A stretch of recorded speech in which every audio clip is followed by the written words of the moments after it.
बिस्मिल्लाहिर्रहमानिर्रहीम। रब्बिश्रह ली सदरी वयस्सिर ली अमरी वहलुल उक़दतम मिन लिसानी यफ़क़हू क़ौली। रब्बी ज़िदनी इल्मा। अस्सलामु अलैकुम व रहमतुल्लाहि व बरकातुहू।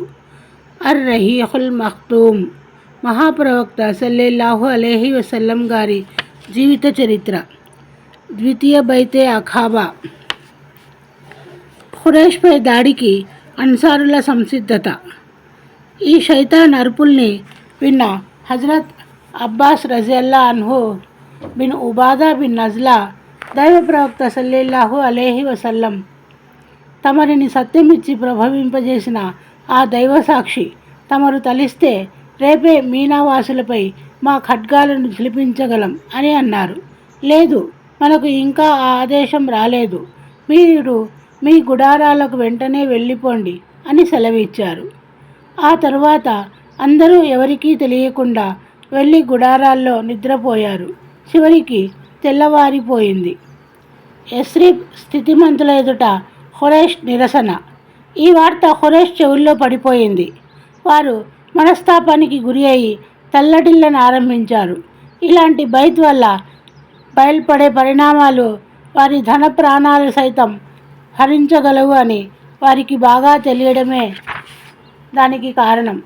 తెల్లవారగానే వారి నాయకులు, పెద్దలు అందరూ కలిసి ఓ పెద్ద బృందంగా ఏర్పడి ఈ బైత్కు వ్యతిరేకంగా నిరసన తెలపడానికి గాను యస్రిబ్ గుడారాల వైపునకు బయలుదేరారు. అక్కడకు వెళ్ళి వారు ఇలా నిరసన మొదలుపెట్టారు. ఖజ్రజ్ ప్రజలారా, మీరు ఈ మనిషి మొహమ్మద్ సల్లల్లాహు అలైహి వసల్లంను మా నడుమ నుంచి తప్పించి వెంట తీసుకు వెళ్ళడానికి వచ్చారన్న విషయం మాకు తెలిసింది. మాతో యుద్ధం చేయడానికి ఇతని చేతి మీదుగా ప్రమాణం కూడా చేశారు.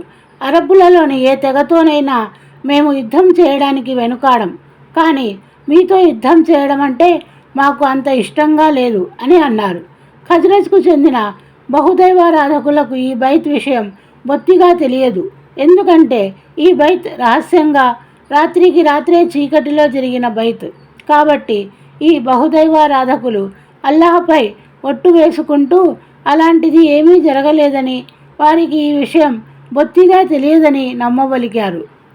చివరికి ఈ ఖురైష్ ప్రతినిధి బృందం అబ్దుల్లా బిన్ ఉబై ఇబ్నే సలూల్ దగ్గరికి వెళ్ళింది. అతను ఇది పూర్తిగా అబద్ధం, అలా జరగనే లేదు, అసలు జరగడానికి కూడా వీల్లేదు, నా జాతి నన్ను కాదని అలా చేయనే చేయదు అని యస్రిబ్లో ఉన్న నన్ను సంప్రదించకుండా నా జాతి అలా చేయజాలదు అని చెప్పాడు. ఇక ముస్లింల విషయానికి వస్తే వారు ఒకరిని ఒకరు దొంగ చూపులతో చూసుకుంటూ ఏమీ తెలియనట్లు మిన్నకుండిపోయారు. వారిలో ఏ ఒక్కడూ కూడా అవును అని అనలేదు. చివరికి ఖురైష్ నాయకులు ఈ యస్రిబ్ బహుదైవారాధకులు చెప్పేదే సరైనదని నమ్మి తిరిగి వెళ్ళిపోయారు. నిజం తెలిసిన తరువాత బైత్ చేసిన వారిని వెన్నాడడం. ఈ వార్త అసత్యం అనే ధోరణితోనే మక్కాకు చెందిన వారు వెనక్కు మళ్ళీపోయారు. కానీ ఈ విషయంలో వారు నిజాన్ని తెలుసుకునే ప్రయత్నం మానలేదు. చివరికి ఈ వార్త నిజమే అన్న విషయం వారికి తెలిసిపోయింది.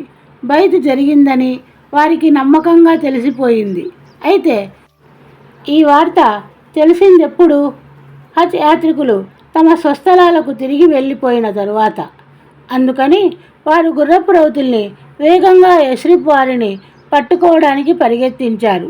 అప్పటికే ఆ అవకాశం చేజారిపోయింది. అయితే వారు సాద్ బిన్ ఉబాదా మరియు ముంజిర్ బిన్ అమ్రులిద్దరినీ కనుగొనగలిగారు. వారిని పట్టుకోవడానికి ప్రయత్నించారు. కానీ ముంజిర్ వారి బారిన పడకుండా వేగంగా పారిపోయి తప్పించుకున్నారు. సాద్ బిన్ ఉబాదా మాత్రం పట్టుబడ్డారు. ఆయన చేతుల్ని వెనక్కు విరిచి ఒంటె అంబారీకి కట్టి చితకబాదుతూ తల వెంట్రుకల్ని పీకుతూ మక్కాకు తీసుకొని వచ్చారు. కానీ అక్కడ ముతీం బిన్ అద్ది, హారిస్ బిన్ హరబ్ బిన్ ఉమయ్యాలు కలిసి వారిని విడిపించారు. ఎందుకంటే వారిరువురి వ్యాపార బిడారాలు సాద్ రజియల్లా అన్హు గారి సంరక్షణలో మదీనా నుండి బయటకు వెళ్ళేవి. ఇటు అన్సార్ ముస్లింలు మక్కాపై దాడి చేసి వారిని రక్షించుకోవాలనే మంతనాలు చేస్తుండగా వారిద్దరూ అగపడగా ఆ ప్రయత్నాన్ని మానుకోవడం జరిగింది. అందరూ కలిసి క్షేమంగా మదీనా చేరారు. ఇది అఖాబాకు చెందిన రెండవ బైత్. దీన్నే బైతే అఖాబాయే కుబ్రా అని కూడా పిలుస్తారు. పరస్పర అవగాహన, పరస్పర ప్రేమ, చెల్లా చెదురై ఉన్న ముస్లింల నడుమ పరస్పర సహాయ సహకారాలు, పరస్పర నమ్మకం, ప్రాణాలొడ్డి ఒకరినొకరు కాపాడుకునే భావన మరియు శౌర్య ప్రతాపాల వాతావరణంలో జరిగిన బైత్ ఇది. కాబట్టి యస్రిబ్ ముస్లింల హృదయాల్లో మక్కాలో కష్టాలు అనుభవిస్తున్న తమ బలహీన ముస్లింల ఎడల ప్రేమ జనించడం సహజం. వారి సోదరులను ఆదుకోవాలనే తపన వారిపై అత్యాచారాలు సాగించే ముష్కరుల ఎడల ద్వేషం పెళ్ళుబుకుతున్నాయి వారిలో. వారి హృదయాలు తాము ఇదివరకు చూడనటువంటి ధార్మిక సోదరుల ఎడల ప్రేమతో నిండిపోయాయి. ఈ భావోద్రేకాలు తాత్కాలికమైన భావోద్రేకాలు కావు, కాలక్రమేణా మటుమాయమైపోవడానికి. వీటికి మూలం అల్లాహపై వారి నమ్మకం, ప్రవక్త ఎడల వారి గౌరవం మరియు దైవ గ్రంథం ఎడల వారి అచంచల విశ్వాసాలు. అంటే జులుం, హింస, అత్యాచారాలు జరిపే అతిపెద్ద శక్తి ముందు కూడా తలవంచడానికి సిద్ధంగా లేని విశ్వాసం. సుబ్హానల్లాహ్. హిజ్రత్కు ఉపక్రమించిన ప్రథమ బృందాలు. రెండవ బైతే అఖాబా సంపూర్ణమైంది. ఇస్లాం దైవ తిరస్కారం మరియు అజ్ఞానంతో నిండిన అనంత ఎడారిలో తనకంటూ ఓ స్థలాన్ని పొందడంలో కృతాకృత్యమైంది. ప్రచారం ఆరంభమైనప్పటి నుంచి ఇప్పటి వరకు ఇస్లాం సాధించిన విజయాల్లో ఇది ప్రథమమైన విజయం. మహాప్రవక్త సల్లల్లాహు అలైహి వసల్లం ముస్లింలకు ఇక తమ కొత్త కేంద్రం వైపునకు హిజ్రత్ చేసి వెళ్ళడానికి అనుమతి నొసగారు. హిజ్రత్ చేయడం అంటే కేవలం తమ ప్రాణాలకు ముప్పు వాటిల్లబోతుందని తలచి తమ ప్రయోజనాలను, ధనాన్ని, ఇండ్లు వాకిళ్లను వదిలేసి మరో చోటికి తరలిపోవడం అన్నమాట. ప్రయాణ ఆరంభం నుండి గమ్యం చేరే వరకు ఎక్కడైనా వారు హతమార్చబడగలరనే భయంతో బయలుదేరవలసి ఉంటుంది. అదీ కాక ఈ ప్రయాణం కూడా పూర్తి నమ్మకంగా చేస్తున్న ప్రయాణం కాదు. మునుముందు మరిన్ని కష్టాలు, కడగండ్లు పొంచి ఉన్నాయో వారికి తెలియదు. ముస్లింలందరికీ ఈ విషయం బాగా తెలుసు. అయినా వారు హిజ్రత్ను ప్రారంభించారు. అటు బహుదైవారాధకులు కూడా వారి ప్రయాణంలో అడ్డంకులు పెట్టనారంభించారు. ఇలా ముస్లింలే గనక తమ స్వస్థలాన్ని వదిలి వెళ్ళిపోతే వారికి కూడా ప్రమాదాలు ఏర్పడతాయని వారి బాధ. మచ్చుకు ఈ హిజ్రత్కు సంబంధించిన కొన్ని సంఘటనలను ఇక్కడ చెప్పదలుచుకుంటున్నాము. 1. మొట్టమొదటి ముహాజిర్ హిజ్రత్ చేసిన వ్యక్తి హజరత్ అబూ సల్మా రజియల్లాహు అన్హు. ఆయన బైతే అఖాబాయే కుబ్రాకు 1 సంవత్సరం ముందే మక్కాను వదిలి వెళ్ళిపోయిన వ్యక్తి. ఆయన వెంట ఆయన భార్య పిల్లలు ఉన్నారు. బయలుదేరే ముందు ఆయన అత్తగారి వైపు వారు, ఇదిగో నీ ప్రాణం మాత్రమే నీది, దాన్ని గురించి మేమేమీ మాట్లాడం, కానీ మా ఇంటి ఆడపడుచును నీ వెంట పంపడానికి ఎలా సిద్ధపడతాం? ఆమెను ఊరు ఊరు, నగరం నగరం తిప్పుకుంటూ తిరుగుతావా అంటూ భార్యను ఆయన వెంట పోకుండా ఆపేసుకున్నారు. ఇది చూసిన అబూ సల్మా ఇంటి వారికి కూడా కోపం వచ్చింది. ఓహో, మీరు మీ కుమార్తెను మా అబ్బాయి నుండి లాక్కుంటే మేము చూస్తూ ఊరుకునే రకం కాదు. మేము కూడా ఆమె కుమారుణ్ణి ఆమె నుండి లాక్కోగలం అంటూ ఉభయ కుటుంబాల వారు ఆ పిల్లవాడిని తమ వైపునకు లాక్కోవడం వల్ల పాపం పసివాని చేయి కాస్త ఊడి వచ్చేసింది. అబూ సల్మా కుటుంబకులు అతన్ని తమ వెంట తీసుకు వెళ్ళిపోయారు. చెప్పొచ్చింది ఏమిటంటే అబూ సల్మా ఒక్కరే మదీనా వైపునకు బయలుదేరి వెళ్ళిపోయారు.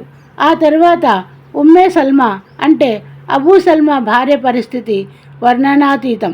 ఆమె అటు భర్త వియోగం, ఇటు కన్న కొడుకు తనకు దూరం అయిపోవడం వలన ఆ సంఘటన జరిగిన అబ్తహ్ అనే ప్రదేశానికి వెళ్ళి ప్రొద్దుగూకే వరకు ఏడుస్తూ కూర్చునేవారు. అలా 1 సంవత్సరం గడిచిపోయింది.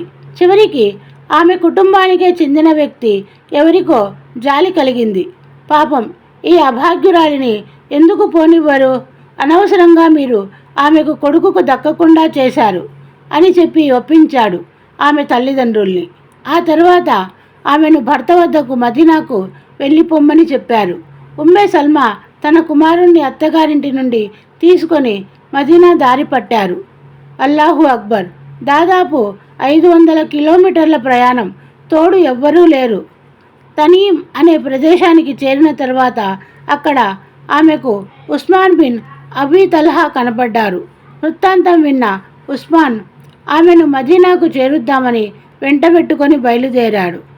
ఖుబా గ్రామం కనబడగానే, నీ భర్త ఈ బస్తీలోనే ఉన్నాడు, వెళ్ళు, అల్లాహ్ నీకు శుభం కలిగిస్తాడు అని చెప్పి మక్కాకు తిరిగి వచ్చాడు. అస్సలాము అలైకుం వరహమతుల్లాహి వబరకాతుహు.